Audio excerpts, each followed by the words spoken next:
The woman history would remember as Empress Wei began her life in the palace as a lady-in-waiting, serving within the inner court during the last complex years of Wu Zetian's unprecedented reign. Her family background offered no direct claim to power, but her position placed her close to the mechanisms of influence that decided who rose and who was forgotten. Wu Zetian's court was a place where loyalty was rewarded, but suspicion could end a life overnight.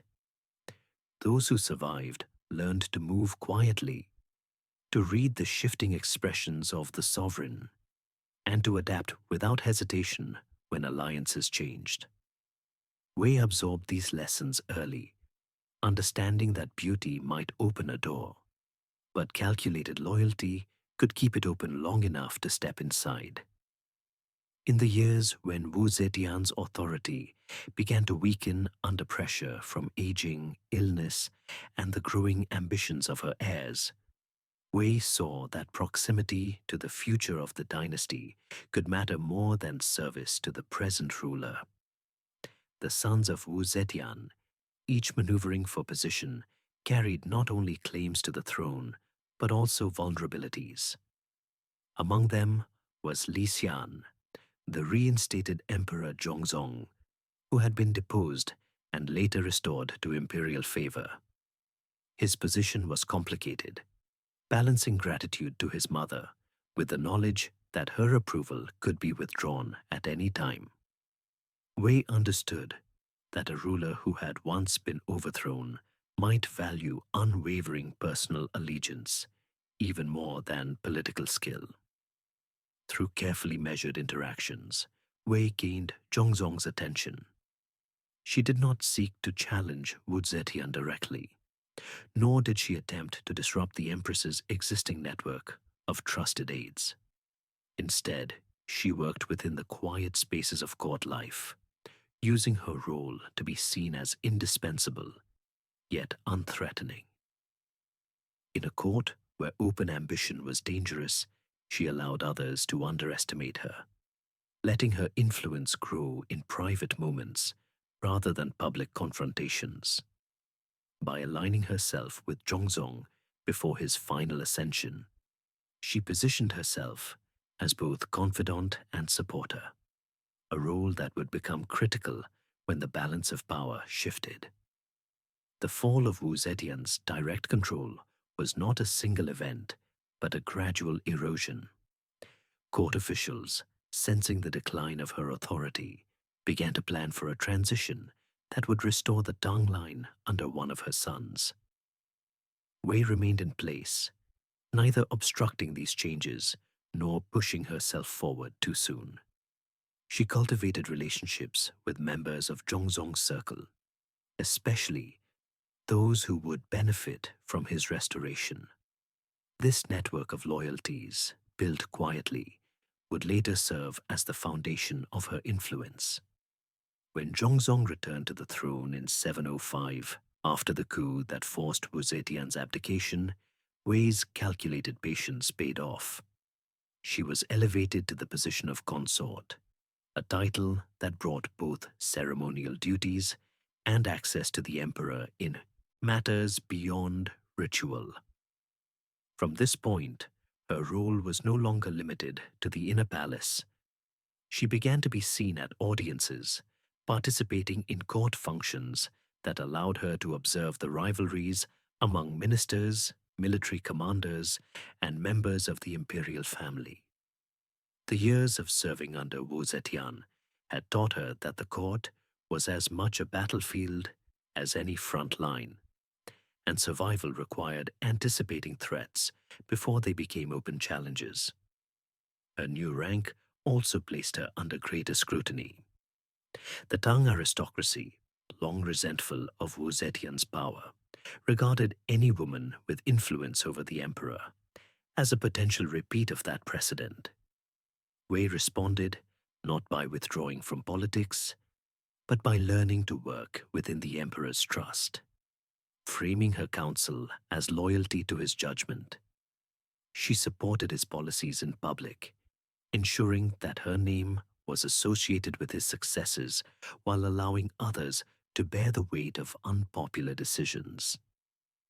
This alignment not only strengthened her position at his side, but also allowed her to identify and neutralize figures in court who might question her presence. By the final years of the first decade of the 8th century, Wei had transformed her standing from a palace attendant to one of the most visible figures beside the throne. Her rise had not been sudden. It was the result of calculated choices, an ability to navigate shifting alliances, and a willingness to let others underestimate her until it was too late for them to act.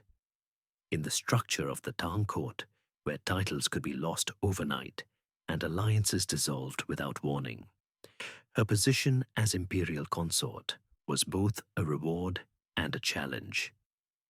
Every step forward meant greater danger, and each gain in influence carried with it the need to defend what she had secured. Without rushing her ambition, she had placed herself within reach of the highest title in the empire, knowing that the path ahead would demand not just loyalty to the emperor, but control over the forces that surrounded him. With the abdication and death of Wu Zetian, the Tang Dynasty entered a period of restoration under her son, Emperor Zhongzong. For Consort Wei, the political shift created both opportunity and risk. Her relationship with Zhongzong was already established, but the removal of Wu Zetian's dominating presence altered the balance of influence in the court, where once the emperor's decisions had been subject to his mother's oversight. He now governed without that constraint, and the figures closest to him became the primary channels through which policy and appointments flowed. Wei understood that the early months of a reign often set patterns that could last for years, and she moved decisively to shape those patterns in her favor.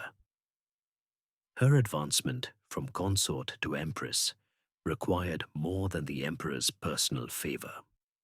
The Tang court was a complex arena of aristocratic families, senior ministers, and military governors, all with their own networks of loyalty. To secure the title, Wei directed her efforts toward building a coalition of support that extended beyond the palace walls. She rewarded allies with imperial gifts, ensured their relatives received appointments, and cultivated relationships with eunuchs and palace attendants who could carry her influence into daily affairs. These gestures reinforced the perception that her rise would bring tangible benefits to those who aligned themselves with her, a crucial factor in winning over those who might otherwise have remained neutral. When the formal elevation came, Wei stepped into a role that combined ceremonial authority with access to the levers of governance. As empress, she was responsible for overseeing the palace hierarchy, controlling the flow of information to the emperor, and participating in decisions on imperial consorts, marriages, and honors. These powers, though technically domestic in scope, carried significant political weight.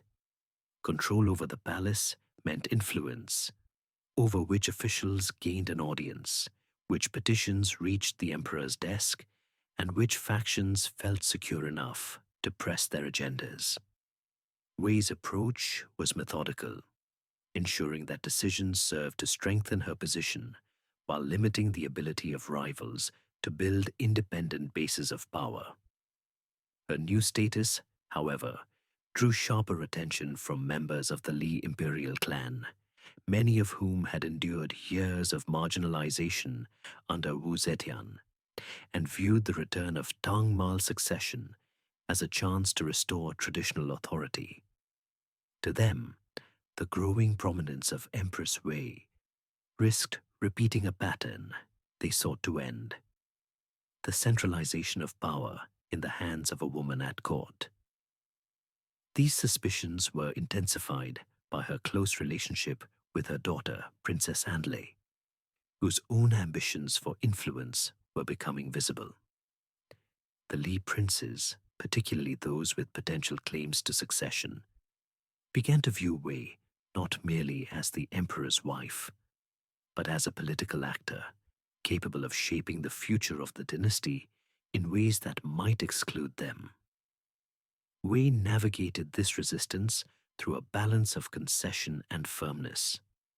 She did not openly challenge the standing of imperial princes, but she made strategic appointments and alliances that limited their capacity to coordinate against her. By embedding her supporters in key administrative and military roles, she ensured that the stability of the emperor's reign was tied, in part, to her continued presence and influence. At the same time, she maintained a public image of loyalty and deference, framing her actions as service to the throne rather than personal ambition. This careful presentation allowed her to strengthen her authority without triggering immediate confrontation. The title of Empress brought with it immense prestige, but it also carried deadly expectations. The Tang court had seen the downfall of empresses before, often through accusations of corruption, disloyalty, or interference in succession. Wei's challenge was to consolidate her position while avoiding the perception that she sought to rule in her own right. Her ability to manage this balance would determine not only her survival, but the shape of the power structure that was emerging around the emperor. Every decision she made in these early years as empress was weighed against the twin realities of opportunity and danger, with the knowledge that the alliances she built now would either protect her in the years ahead or hasten her fall when opposition inevitably came. As empress, Wei moved quickly to shape the inner workings of the Tang court into a structure that answered first to her. The authority of her position extended deep into the palace bureaucracy, where even minor posts carried influence over the flow of information, access to the emperor, and the distribution of imperial favor. Wei understood that control over these positions meant control over the rhythm of governance itself. She began placing trusted attendants, eunuchs, and relatives into key roles, creating an administrative network whose loyalty rested on her continued power. Those who entered her circle gained security, wealth, and protection. Those who stood outside it often found their careers slowing or ending altogether. The shift was gradual enough to avoid open confrontation, but over time it became clear that dissent was no longer met with open debate. Ministers who voiced opposition in council soon found themselves transferred to distant provinces under the pretext of routine reassignment. Others were quietly removed from records of upcoming court sessions, their influence erased without public explanation. These absences were noted, but few were willing to speak openly about them. The fate of some officials remained unknown, their disappearance a silent warning to those who remained. The court, once a place where factions competed through argument and policy, grew quieter, the space between decisions and decrees filled with calculated silence. Wei's influence reached beyond the palace walls. Civil appointments, military commands, and provincial governorships increasingly reflected the recommendations of her allies. Even when the emperor issued final approval, it was understood that the names reaching his desk had already passed through her judgment. By guiding these selections, Wei ensured that those in positions of regional power were bound to her through obligation or fear. This concentration of authority was not only a political safeguard, but a way to stabilize her position against the entrenched influence of the Li imperial clan, who still regarded her with suspicion. The changes in court atmosphere were felt in the small rituals of governance. Memorials to the throne became more cautious in tone, omitting language that might be read as criticism of imperial policies. Public audiences were less frequent, replaced by closed meetings where decisions were made in private and announced as consensus. Officials learned to read the boundaries of acceptable speech, and even the most senior ministers avoided direct challenges. In this environment, personal ambition had to be hidden or reframed as service to the Empress's agenda, a shift that reduced open rivalry but deepened the undercurrent of guarded maneuvering.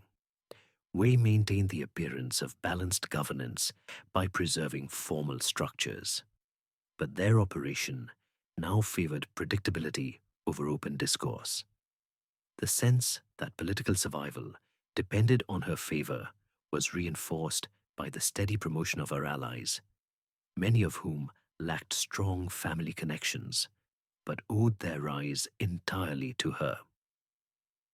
This weakened the traditional aristocratic families who might have resisted her authority, replacing them with a class of officials whose loyalty was personal rather than hereditary. In a dynasty still recovering from the instability of recent decades, such control offered a measure of stability, but it also narrowed the range of voices that could shape imperial policy. The palace itself became an instrument of her power. Access to the emperor was mediated through her household, and even casual encounters between him and senior officials were increasingly rare without her oversight. The physical layout of the court, with its layers of gates and antechambers, amplified this control, ensuring that few could reach the ruler without first passing through spaces where her attendants observed and reported. Within this structure, whispers traveled farther than proclamations, and the knowledge that one's words might be repeated in the wrong ear encouraged restraint. The governance of the Tang Dynasty had entered a quieter phase, but beneath the quiet, the lines of power were being redrawn. As Empress, Wei could not escape the presence of Wu Zetian's legacy. The former sovereign's unprecedented reign as the only woman to rule China in her own name remained a living memory in the court, shaping expectations and fears alike. Every action Wei took was measured against the standard Wu had set, whether in policy, ceremony, or the handling of court politics. Admirers of Wu saw in Wei the potential continuation of a female-led power structure, while her detractors warned that history was poised to repeat itself. These comparisons were unavoidable, and they carried both advantage and danger. Wei recognized that association with Wu's authority could reinforce her own legitimacy, but it could also invite direct opposition from those who had worked to restore male succession after Wu's abdication. Wei's admiration for Wu's command of the throne was genuine. She understood how Wu had used strategic appointments, alliances, and control of imperial rituals to maintain her position in a hostile environment. Yet Wei was acutely aware that she lacked the same direct claim to imperial lineage that Wu had established through both birth and to marriage alliances. This awareness sharpened her sense that time was limited. Her authority depended on the continued favor of Emperor Zhongzong and the network she had built, not on an unshakable claim to sovereignty. The challenge she faced was to define her reign in a way that could survive beyond her role as consort, securing her influence in the succession to come. In this effort, her daughter, Princess Anle, became central to her strategy. Wei saw in Anle the possibility of a legacy that extended beyond her lifetime, one that could anchor her family at the center of Tang politics for another generation. The idea of placing a woman as heir to the throne was not without precedent in recent memory, but it stood in direct opposition to the restoration of traditional male succession that had followed Wu Zetian's removal.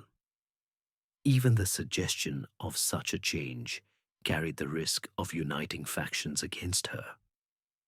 Despite this, Wei began laying the groundwork quietly, promoting Anli's status within the court, surrounding her with loyal attendants, and encouraging alliances that could support her claim.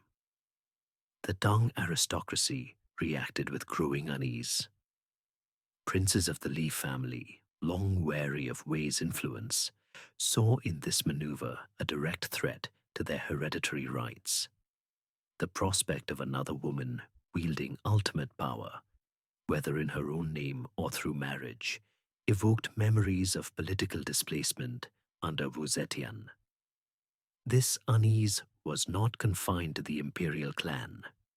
Senior ministers and military governors also recognized the instability such a succession dispute could unleash. The court, already subdued under Wei's influence, became more guarded, with political discussions narrowing to those who could be trusted not to carry news of dissent beyond private chambers. Wei continued to strengthen her position by intertwining her interests with those of her daughter. Honors granted to Anle reflected the Empress's own prestige, and the expansion of Anle's household created an independent base of influence that could operate alongside, but not entirely within, the Emperor's immediate reach. This dual structure allowed Wei to expand her political presence without overtly challenging the throne, framing her daughter's rise as a natural extension of imperial favor. Yet each advancement in Anle's position deepened the perception that the Empress was preparing for a succession that would bypass established male heirs. In the corridors of the palace, the memory of Wu Zetian was both an asset and a warning. For Wei, the shadow of that reign was not simply a historical echo. It was a constant reminder that the same strategies that could elevate a woman to the pinnacle of power could also lead to a downfall if the political balance shifted. She continued to pursue her objectives with measured precision, knowing that the support she cultivated for her daughter could determine not only Anli's future, but her own survival in a court where loyalty was conditional and ambition was never forgotten. By the second decade of the 8th century, the political structure of the Tang court had tilted firmly toward Empress Wei and her closest allies. Yet the stability she maintained was shadowed by the question of succession. Emperor Zhongzong's health had become a subject of speculation, and his authority, while outwardly unchallenged, was increasingly mediated through the Empress. For Wei, the greatest obstacle to securing her family's position was the presence of other heirs whose claims followed traditional male succession. Her daughter, Princess Anle, stood at the center of an alternative vision for the dynasty's future, one in which power would remain in their hands. The idea of placing Anle on the throne could not be openly advanced without provoking resistance from the Li imperial clan, but it could be achieved if the transition occurred suddenly and under the Empress's control. The plan that took shape within the walls of the palace relied on precision and the containment of knowledge. A natural death would have left succession in the hands of court factions, but an unexpected one could be managed if the conditions favored those already in power. In the Tang court, imperial physicians held a trusted position, with access to the ruler in moments when few others were present.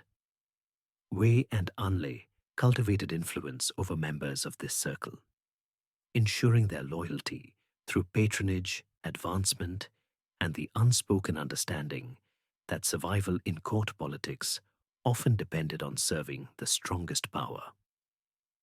The use of poison in political transitions was neither unheard of nor easily proven, especially when illness could be cited as the cause. Wei's public role during this period showed no outward change.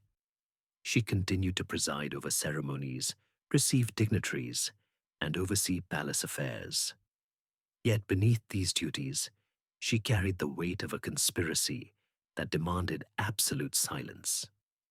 In a court where information moved along invisible lines, the greatest danger was not formal accusation, but the quiet gathering of suspicion among powerful figures. A single misplaced word, a gesture interpreted too carefully, could draw the attention of those who would act first to preserve their own positions. The Empress's strength lay in her ability to mask intent behind routine, making the extraordinary appear as the continuation of established order. The mechanics of the plot required careful alignment with the political calendar. Major festivals, imperial audiences, and diplomatic receptions provided cover for movements within the palace. A ruler distracted by ceremonial obligations was less likely to notice subtle changes in attendance or the presence of new faces in his personal quarters. In the background, Unli's household prepared for the eventual shift in power, reinforcing ties with military commanders and court officials whose loyalty could be counted on in the first hours after the emperor's death. The psychological strain on those involved was considerable. The Tang court was a place where alliances could shift overnight, and those who participated in the plan knew that any sign of weakness could result in exposure. Wei herself moved between the role of sovereign consort and that of a strategist engaged in an irreversible course of action. To maintain both required discipline, as well as a willingness to risk everything on the success of a single decisive moment. The closer the plan came to execution, the more the boundaries between public governance and private treachery blurred until they occupied the same space. As the final preparations settled into place, the Empress maintained her composure, aware that the outward calm of the palace masked an undercurrent of calculation and anticipation. Every interaction with the emperor became part of a larger sequence of steps, each designed to end with the same conclusion. In the imperial residence, where power had always been negotiated behind closed doors, the question was no longer whether change would come, but how quickly it could be made complete once the first step was taken. In the summer of 710, Emperor Zhongzong's sudden death was announced to the Tang court, the official record attributing it to illness. The speed of his decline, occurring without prolonged signs of weakness or public absence, unsettled the political order. In a court accustomed to the gradual ebb of imperial health, where the signs of mortality often played out over months or years, the abruptness of this event created an atmosphere of uncertainty and suspicion. Ministers, military commanders, and members of the Li imperial clan immediately recognized that the manner of succession would determine not only the next ruler, but the future alignment of the dynasty itself. Wei, already at the center of court authority, acted with precision in the hours following the announcement. The line of succession, according to established custom, favored male heirs of the imperial house. Zhongzong's son, Li Chongmao, known historically as Emperor Shang, was only a child and therefore incapable of independent rule. This presented the Empress with an opportunity to extend her own authority under the framework of established tradition. By naming Zhongmao as emperor, she could avoid an immediate clash with the Li princes, while assuming the role of Empress Dowager and Regent, granting her control over imperial decisions without formally claiming the throne. The process was swift. Court proclamations were issued confirming the new emperor. The palace guards were placed under the command of officers loyal to Wei, and the gates of the inner court were closed to all without direct summons. Within the palace complex, her household staff and trusted eunuchs became the gatekeepers of power, controlling who could see the young ruler and what information reached him. This concentration of access allowed Wei to speak for the emperor in most matters of state, a reality that the Tang bureaucracy, wary of instability, accepted as a practical necessity. Yet the rapid consolidation of authority also heightened tensions. The Li princes, particularly those who had been sidelined during Zhongzong's reign, viewed the regency as a potential repeat of Wu Zetian's rise decades earlier. The precedent of a female regent transforming her role into full sovereign power was fresh in political memory. In the provinces, military governors and senior officials weighed their loyalties, balancing the stability Wei promised against the possibility of being drawn into a power struggle should opposition form. The court's outward unity masked a series of quiet calculations, each faction assessing whether Wei's position could endure, or if it was merely a stage in an unfolding contest for control.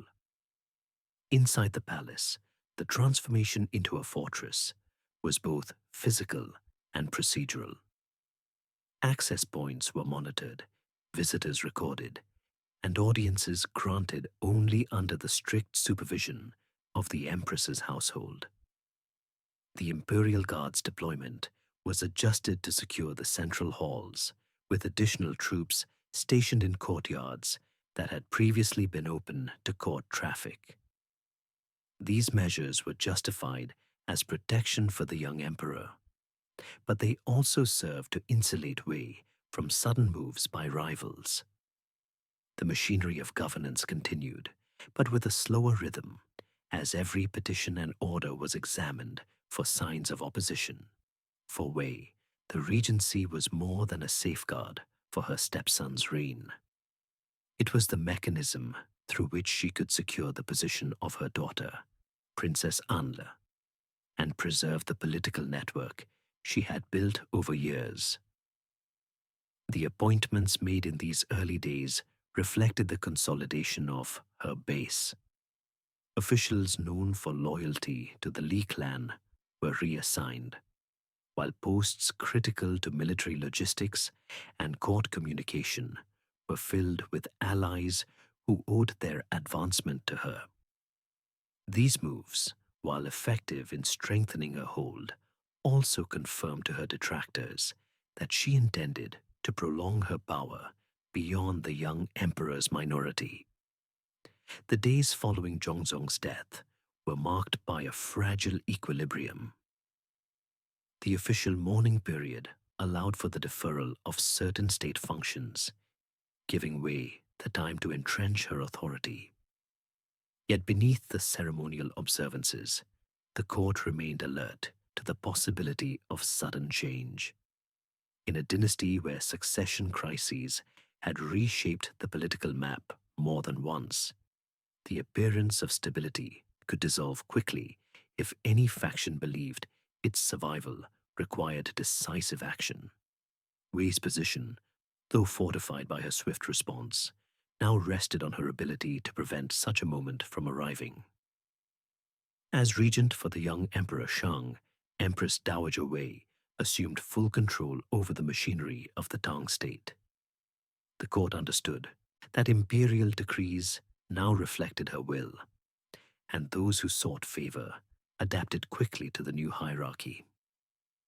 Her authority extended beyond the ceremonial duties of guardianship, shaping military appointments, fiscal policy, and the structure of the central administration.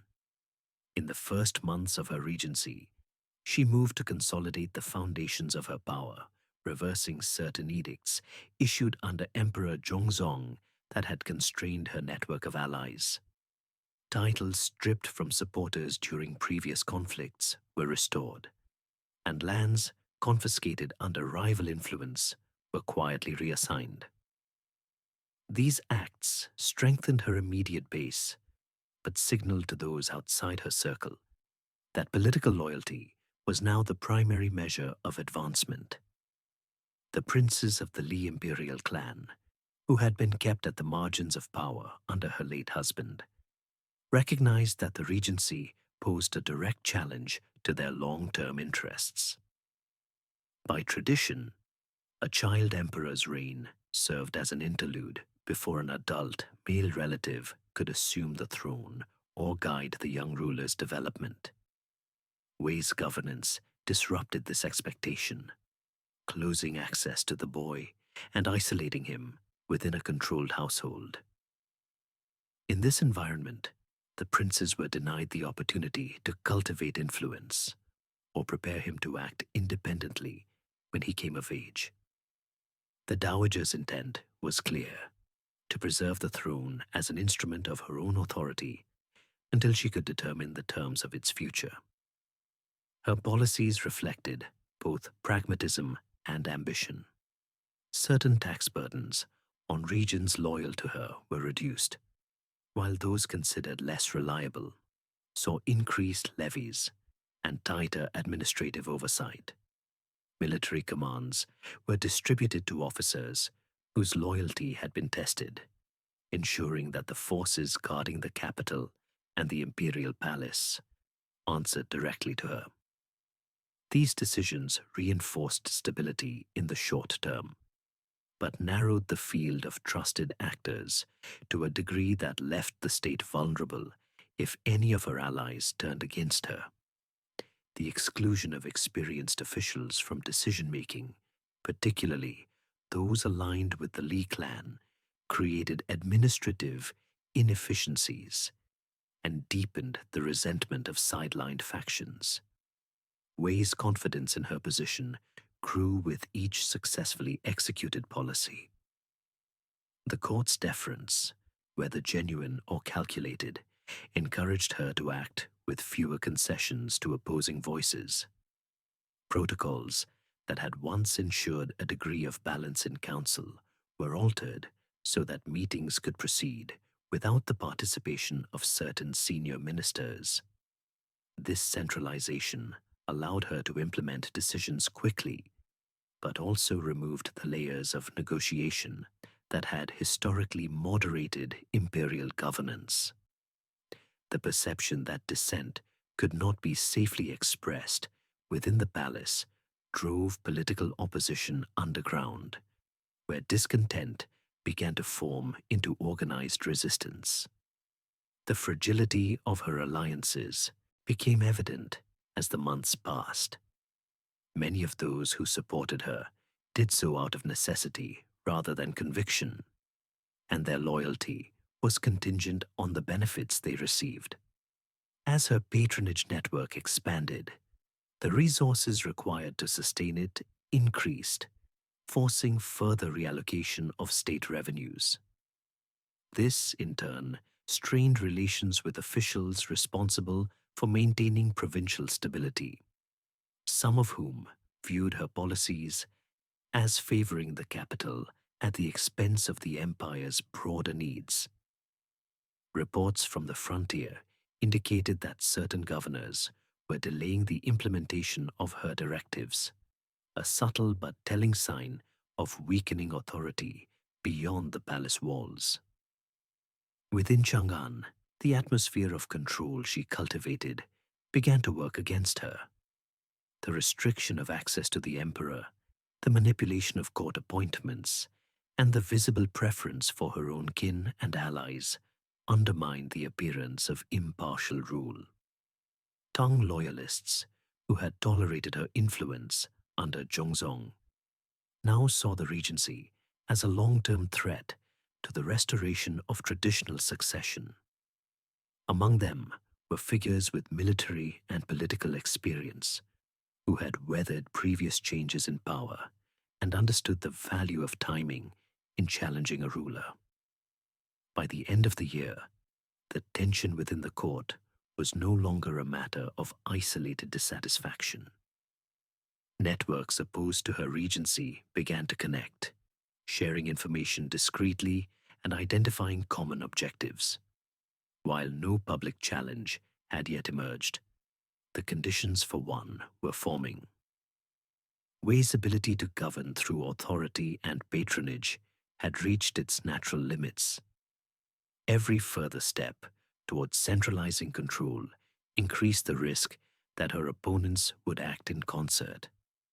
The balance between stability and confrontation, which had defined the early months of her rule as dowager, was beginning to shift, and with it, the calculation of those who had once remained silent. In the early summer of 710, the resistance to Empress Dowager Wei's regency reached its breaking point. The princes of the Li House, long excluded from meaningful influence, had watched the consolidation of her authority with increasing urgency. Among them, Li Longji, Prince of Linzi and grandson of Emperor Gaozong, emerged as the figure capable of coordinating disparate factions into a single decisive force. His plan relied on speed, secrecy, and the calculated use of loyal troops who could bypass the palace guard before a countermeasure could be organized. The presence of Emperor Shang, still a child and tightly controlled within Wei's household, made the coup both delicate and dangerous. Any prolonged confrontation risked harm to the imperial person and the legitimacy of the restoration they sought. The operation began under the cover of night, when the palace gates were less heavily trafficked and the watch rotations could be exploited. Units loyal to Li Longji, drawn from his own command and supported by allies within the imperial guard, moved toward the palace in coordinated detachments. Their objective was to secure key entry points and advance into the inner court before word of the intrusion could spread. The first signs of movement reached Wei's attendants quickly, but the initial confusion worked in the conspirators' favor. Orders to assemble her own loyalists met with hesitation as some commanders weighed the risk of open battle against the likelihood of her defeat. Within the palace walls, the sound of marching feet replaced the usual quiet of the night watch.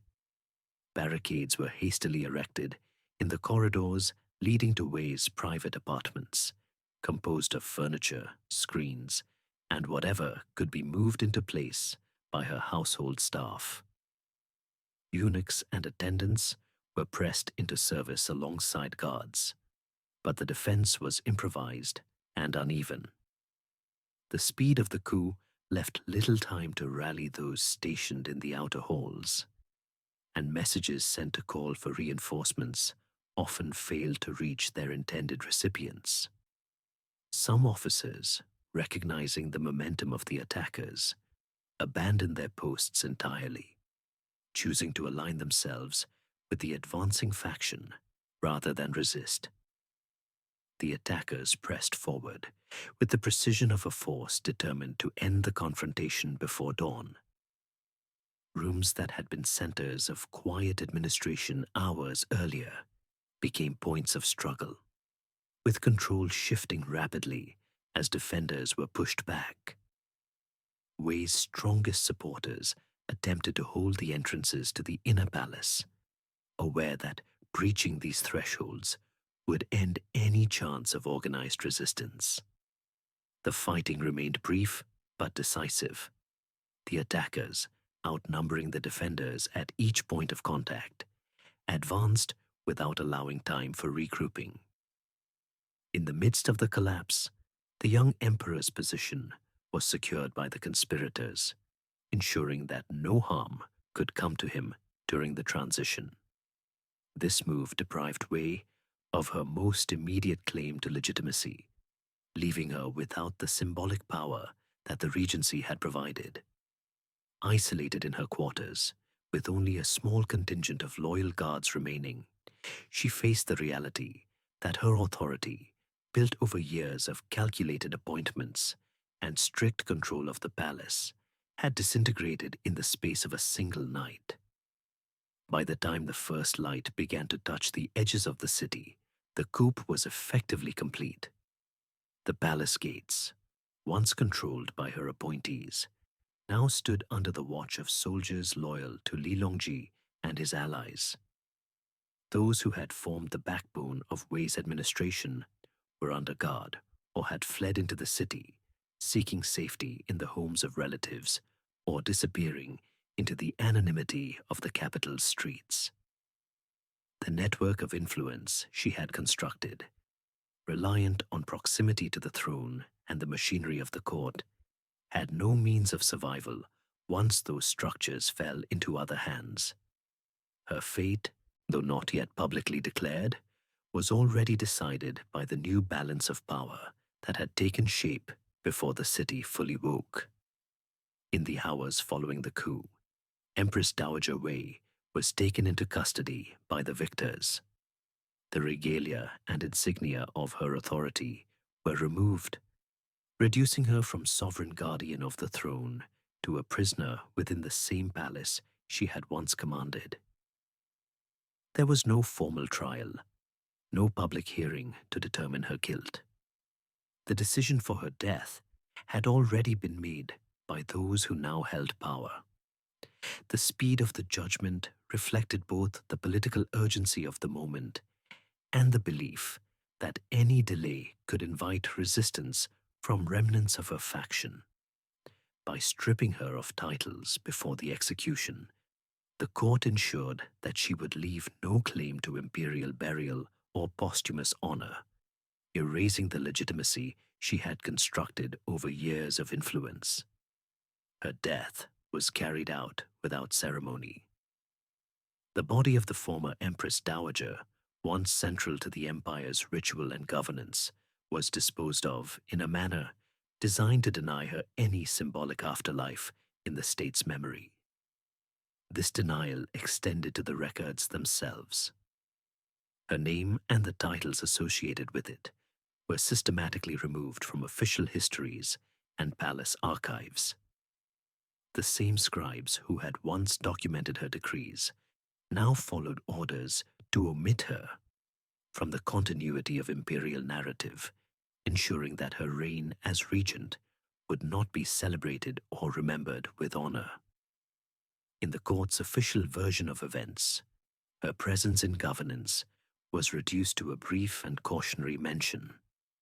Princess Anle, whose ambitions had been bound to her mother's, met a similar fate.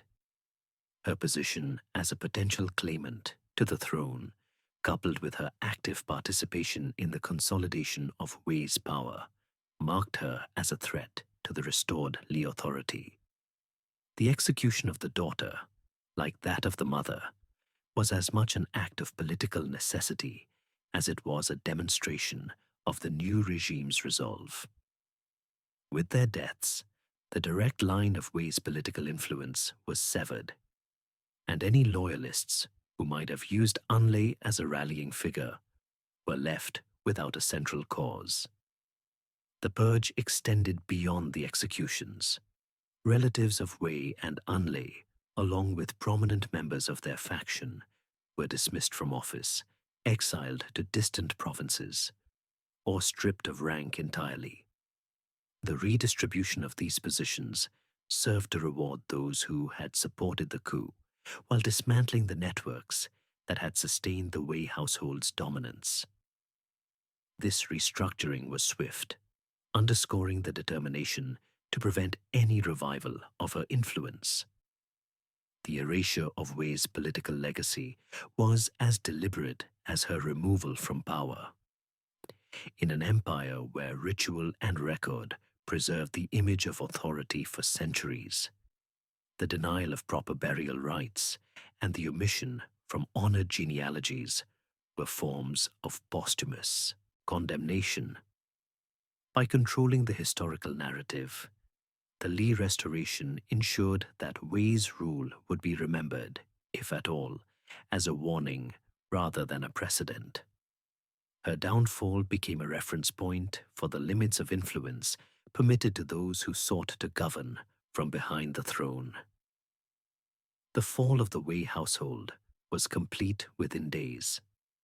What had taken years to build, the careful placement of allies, the restructuring of the court to serve a singular authority, the shaping of imperial succession, collapsed in less than a week. The swiftness of this reversal reflected the fragility of power that depends on personal loyalty rather than institutional stability. Without the position of regent, without control over the emperor, Wei's authority had no foundation. Those who had once acted in her name shifted allegiance to the new center of power, leaving her legacy to be dismantled in both the physical and historical record. In the decades following Empress Wei's death, her life was preserved in official histories only in selective fragments. The Tong court chroniclers, working under the authority of the restored Li house, portrayed her primarily as a political usurper whose ambition had threatened the stability of the dynasty. This narrative emphasized the suddenness of her rise, the concentration of authority in her hands, and the alleged conspiracy to place her daughter on the throne. Such accounts served a political purpose, reinforcing the message that her removal had been necessary to safeguard the empire. Yet these same records, by their omissions and emphasis, reveal the degree to which her story was shaped by the priorities of those who succeeded her. Outside the official histories, her image endured in more ambiguous form. Among certain court circles and in private writings, she was remembered not only for the ruthlessness attributed to her, but for the skill with which she had navigated the volatile politics of the inner court. To some, she represented the continuation of Wu Zetian's precedent, the assertion that a woman could wield the full machinery of imperial governance, even if indirectly. This association with Wu was unavoidable, both for her enemies, who used it to discredit her, and for those who saw in her rule an extension of the possibilities that Wu had opened. The shadow of that earlier reign hung over every decision she made and over every interpretation of her legacy after her death. Her regency altered the dynamics of succession politics in ways that outlasted her lifetime. By placing a child emperor on the throne and ruling in his name, she demonstrated how the guardianship of an heir could be transformed into near absolute authority. The precedent was dangerous in the eyes of the imperial clan, as it showed that the structures meant to protect a minor ruler could be turned into instruments for prolonging the regent's dominance. In later reigns, measures were taken to limit the political autonomy of empress dowagers, restricting their capacity to make appointments or influence succession beyond a defined role in palace affairs. These changes reflected the determination of the Li house to prevent a recurrence of the circumstances that had allowed Wei to rise. Her downfall also reinforced the political lesson that personal loyalty within the court was rarely secure. The network she had built, sustained through appointments, patronage, and shared ambition, dissolved within hours of the coup that removed her. For future rulers and courtiers, her fate illustrated the vulnerability of power that depended on the convergence of personal alliances rather than on established institutional legitimacy. This recognition influenced the governance strategies of later emperors who worked to balance court factions rather than allow one figure to dominate the imperial household. The memory of her rule remained an implicit reference point in debates over the role of women in governance. While Wu Zetian's reign could be framed as a singular exception, justified by her exceptional political and administrative capabilities, Wei's regency was more easily cast as a cautionary tale. The contrast between the two became part of the political rhetoric used to discourage female authority within the palace. For women of the imperial family who held influence in later periods, the association with either legacy, Wu's as the sovereign ruler or Wei's as the regent overthrown, could determine how their actions were judged. In the broader history of the Tang Dynasty, Wei's story marks the final attempt by a woman to hold power at the center of the imperial court with the scale and ambition that Wu Zetian had once commanded. The structures of government, the vigilance of the imperial clan, and the caution of court officials after her death made it increasingly difficult for any consort or dowager to consolidate authority in the same way. Yet her life remains a reminder that the forces shaping imperial China were not only military and administrative, but also personal, bound up in the relationships and rivalries of the palace. The question of whether she was a stabilizing figure seeking to protect her family's position, or a destabilizing influence who undermined the rightful succession, remains unresolved in the sources. What do you think? Was she a savior or a shadow ruler?